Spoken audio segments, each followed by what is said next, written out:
Hi guys, welcome to Ask Chef Gilles Part 5. I think as a beginner you should have 3 or 4 knives to start with. Most important ones is a good vegetable peeler, a good paring knife, what we call a chef knife, that's an all-purpose knife, and maybe a filleting knife. I think that's enough for the start. Later you can add on different types of knives and utensils as you go.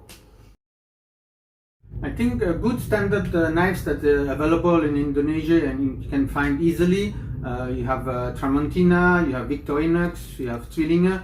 I think those brands carry, good standard entry-level knives that are not too expensive and sufficient for beginners.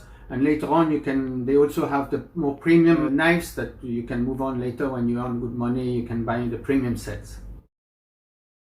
So the most important thing, of course, is cleanliness. They need to be cleaned, several times a day with proper soap and disinfectant.